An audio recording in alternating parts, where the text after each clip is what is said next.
Bismillahirrahmanirrahim. Assalamualaikum warahmatullahi wabarakatuh. Alhamdulillahi rabbil alamin. Wabihi nasta'inu ala umuri dunya waddin. Wassalatu wassalamu ala asyrafil anbiya'i wal mursalin. Sayyidina wa maulan Muhammadin wa ala alihi wa ashabihi ajma'in amma ba'd. Qala Allah ta'ala, a'udzu billahi minasyaitonir rajim. Wa ma khalaqatul jinna wal insa illa liya'budun. Saudara-saudaraku yang dimuliakan Allah Subhanahu wa taala. Syukur alhamdulillah dalam kondisi pandemi seperti ini kita masih dalam lindungan Allah Subhanahu wa taala.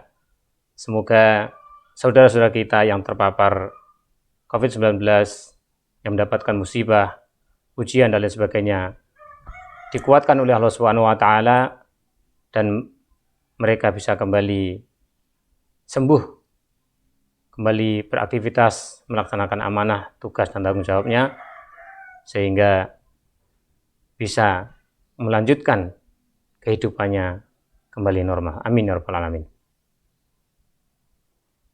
Salawat dan salam tercurah kepada junjungan kita Nabi Allah Muhammad SAW, sosok yang kita rindukan syafaatnya di yaumil kiamah nanti. Semoga kita sebagai pengikutnya betul-betul mampu untuk ittiba' beliau, untuk mengikuti setiap sisi kehidupan beliau, menjadikan beliau sebagai uswah, sebagai teladan utama kita. Saudara-saudaraku rahimakumullah, sebagaimana dalam mukadimah tadi, bahwasanya orbit kehidupan manusia itu adalah untuk beribadah. Illa liya'budun. Maka sudah semestinya kita memaknai bahwa seluruh hidup manusia itu untuk ibadah. Dan ibadah menjadi orbit satu-satunya dalam hidup manusia. Kita sebagai muslim sudah memahami bahwa tujuan Islam itu mencakup seluruh kehidupan manusia. Yang garis besarnya ada 5 hal. Yang pertama itu adalah agama, kemudian akal, harta, jiwa, dan keturunan. Semua itu akan musnah jika tanpa Islam. Yang akhirnya manusia itu sendiri akan musnah bila tanpa Islam. Islam datang untuk menjaga 5 hal fundamental itu. 5 hal mendasar itu. Namun kenyataannya, agama dan akal, harta, jiwa, dan keturunan, bagaimana kita lihat fenomena sekarang. Ketika terjadi perang antar pemahaman, ya, agama dan akal. Agama dimaknai masing-masing individu. Dalam tataran pelaksanaannya juga seperti itu. Menurut pemahaman masing-masing. Kemudian dalam hal harta, banyak perampokan, korupsi, suap menyuap, mencari rezeki yang tidak barokah, tidak halal, dan lain sebagainya. Kemudian jiwa, nyawa, banyak pembunuhan yang kadang-kadang kalau kita lihat alasannya tidak begitu berarti. Hanya alasan sepele karena emosi dan lain sebagainya, tidak bisa menahan diri, akhirnya terjadi pembunuhan. Berikutnya adalah di keturunan. Nah, banyak perselingkuhan, prostitusi, berzina, dan lain sebagainya. Nah, ini fenomena yang terjadi di dalam masyarakat. Saudaraku yang dirahmati Allah, mengapa hal ini terjadi? Mari kita sama-sama mencoba untuk menelaah. Mungkin ya, sebabnya adalah diantaranya karena Islam kita ini keturunan, bukan Islam kesadaran. Ya, nenek moyang kita, bapak kita, ayah kita sudah berislam dan kita lahir dalam kondisi Islam, sehingga giroh atau semangat untuk memahami, mempelajari Islam itu perlu ditingkatkan lagi.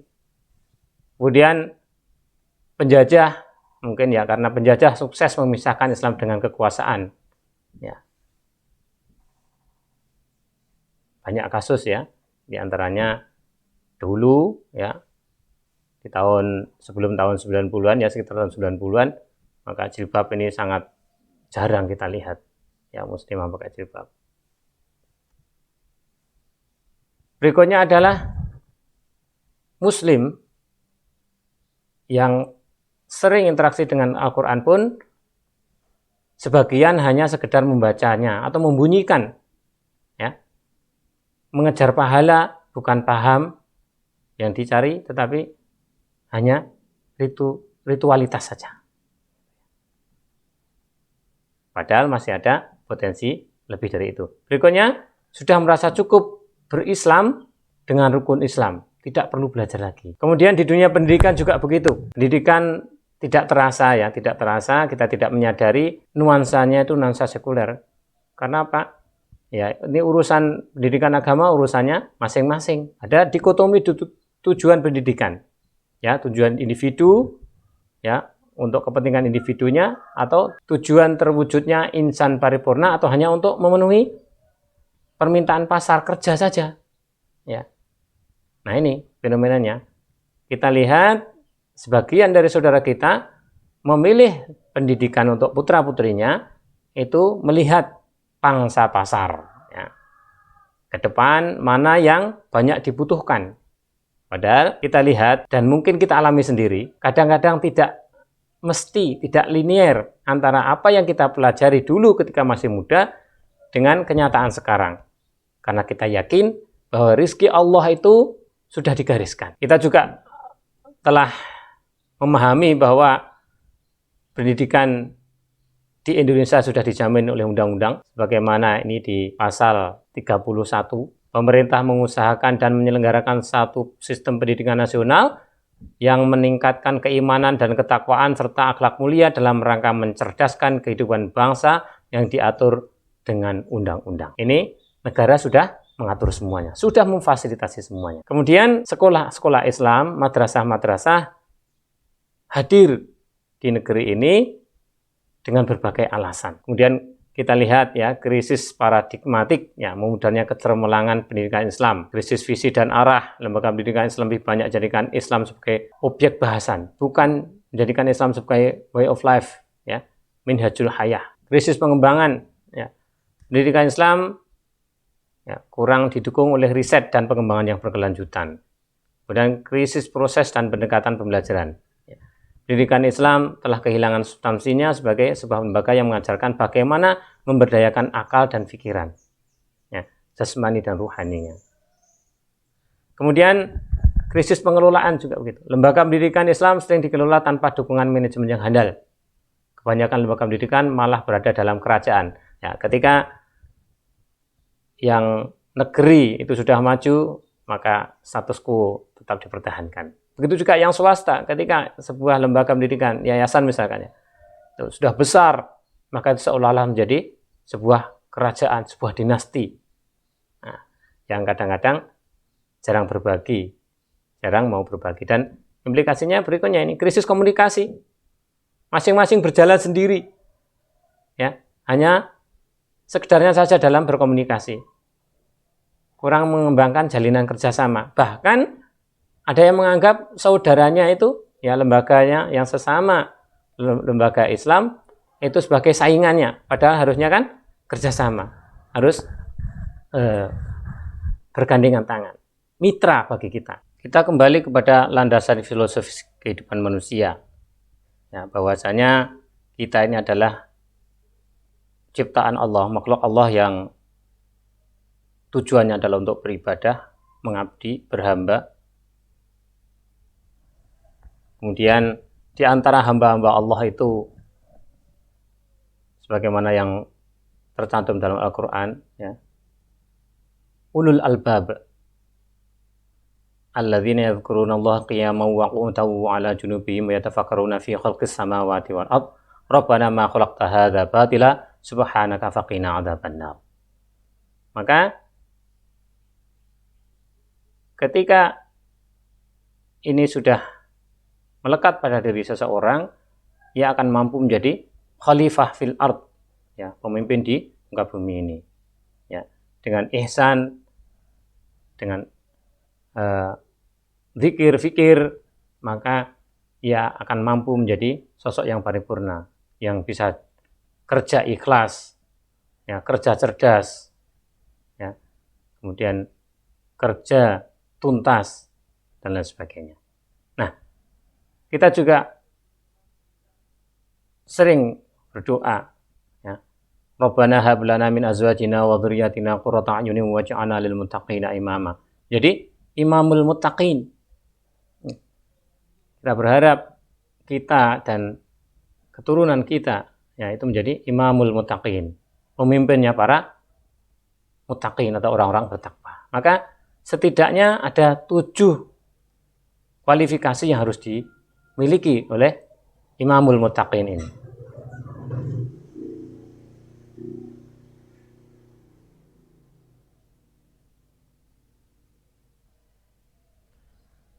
Nah, setidaknya ada 7 kualifikasi yang harus dimiliki oleh Imamul Muttaqin ini.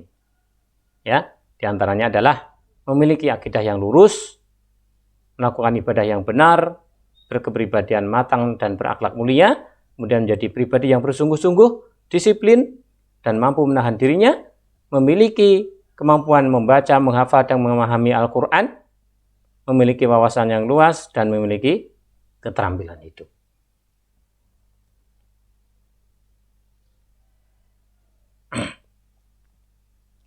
Nah, kita juga memahami bahwa kita telah bersaksi dan bersyahadat kepada Allah Subhanahu wa taala.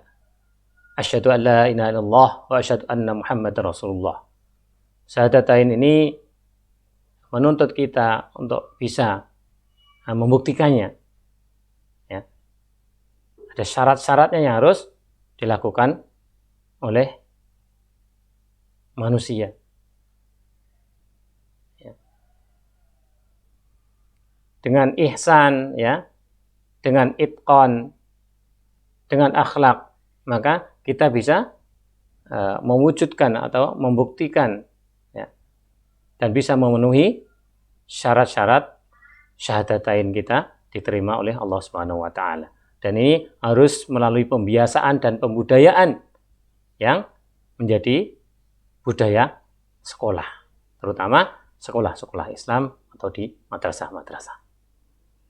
Nah, tuntutan global keterampilan siswa di abad 21 sungguh luar biasa. Ya, mereka harus berpikir kritis, memecahkan masalah, inovatif dan kreatif, kemudian memanfaatkan teknologi, ya, ICT, kemudian komunikasi, ya, kemudian multibahasa, ya, globalisasi sudah di depan mata. Nah, semua ini berdampak pada cara pembelajaran oleh guru. Maka ketika madrasah-madrasah, sekolah-sekolah Islam tidak mau berinovasi, ya, kita akan ditinggalkan oleh zaman. Nah, saatnya meningkatkan pengelolaan pendidikan Islam. Kemudian, bagaimana caranya kita menjadikan Islam sebagai landasan filosofis dan operasional dalam penyelenggaraannya. Mengusung nilai dan pesan Islam sebagai ruh dalam setiap kegiatan sekolah, kemudian mengintegrasikan nilai kauniyah dan qauliyah dalam bangunan kurikulum. Ada hidden kurikulum.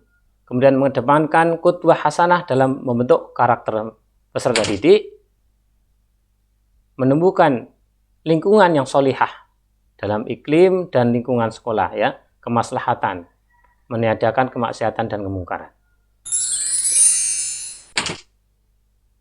Kemudian kita juga melibatkan peran serta orang tua dan masyarakat dalam mencapai tujuan pendidikan. Tujuan pendidikan yang sebenarnya, yang semestinya, ya. Kemudian mengutamakan nilai ukhuwah, jadi bekerja sama dengan semua lini, ya, orang tua, masyarakat, lingkungan, kemudian pemerintah dan lain sebagainya, ya. Membangun budaya sekolah yang membiasakan seluruh warga sekolah untuk selalu belajar dan menuntut ilmu, saling hormat dan sayang.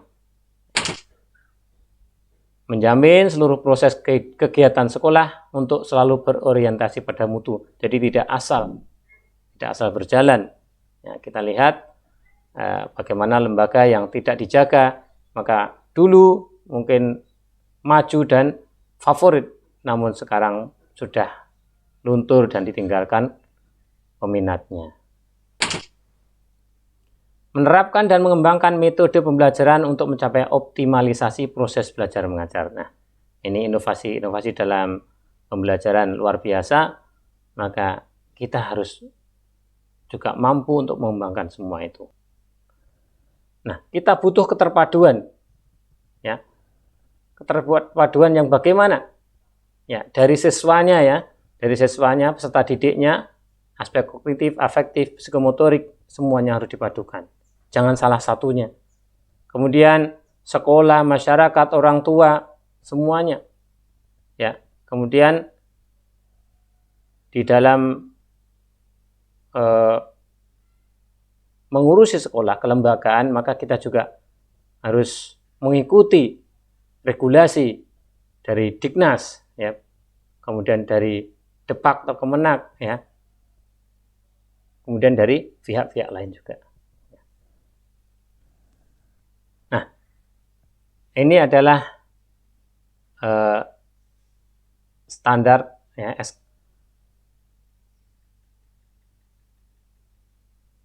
standar yang ditetapkan oleh pemerintah. Ini ada standar isi, standar promes, kompetensi kelulusan, ya, SKL, kependidikan, sarana dan prasarana, pengelolaan, pembiayaan dan wilayah. Nah, di lembaga pendidikan Islam maka harus ditambah lagi dengan pendidikan agama Islam, pembinaan peserta didik dan kerjasama. Kenapa seperti itu? Karena walaupun mungkin lembaganya di bawah Kemenak, ya, atau sekarang K13 sudah mengakomodir, ya, PAI sudah lebih banyak jamnya, akan tetapi itu bagi kita perlu ditambah lagi, karena menginternalisasi nilai-nilai Islam itu membutuhkan waktu yang lama, proses yang lama. Jangankan nilai-nilai Islam secara keseluruhan, kita mengaji saja, ya, mengaji saja membutuhkan waktu yang lama. Maka kita harus melakukan evaluasi diri, ya. Kita ukur menjadi ukuran ketercapaian visi, kemudian tanggung jawab mutu pada stakeholder, menentukan positioning dan daya saing, kita tahu posisi kita, kemudian menjadi ukuran efektivitas anggaran dan program, sudah sejauh mana anggaran yang kita keluarkan, dengan hasilnya bagaimana. Ya. Kemudian ukuran kinerja SDM dan membangun budaya mutu. Nah, hasil dari itu semuanya maka kita akan turunkan dalam beberapa hal berikut ini. Menjadi standar kelulusan, menjadi standar kenaikan kelas, menjadi standar penghargaan siswa, standar prestasi siswa, menjadi capaian pendamping, menjadi ukuran kinerja sekolah dan guru, dan menjadi output program. Saudaraku yang dirahmati Allah,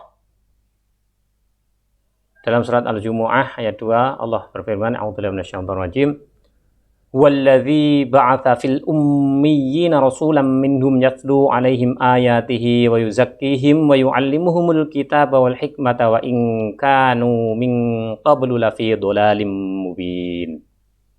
Yang artinya, dialah yang mengutus seorang Rasul, Nabi Muhammad, kepada kaum yang buta dari kalangan mereka sendiri, yang membacakan kepada mereka ayat-ayatnya, menyucikan jiwa mereka, serta mengajarkan kepada mereka kitab Al-Quran dan hikmah atau sunnah, meskipun sebelumnya mereka benar-benar dalam kesesatan yang nyata.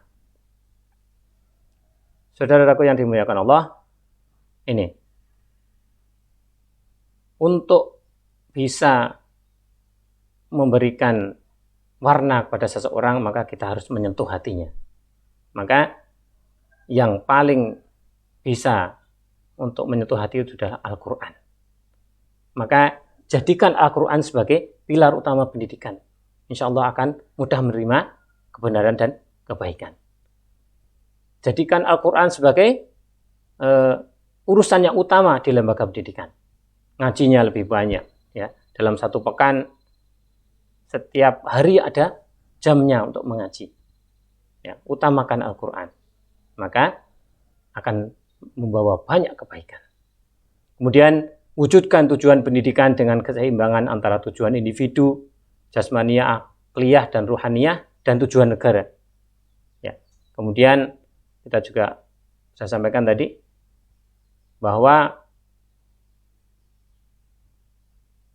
tidak selalu apa yang kita arahkan kepada peserta didik itu untuk memilih ini, bidang ini itu linear dengan jalan rezeki mereka. Maka dari itu, yang penting adalah membentuk sosok-sosok yang unggul.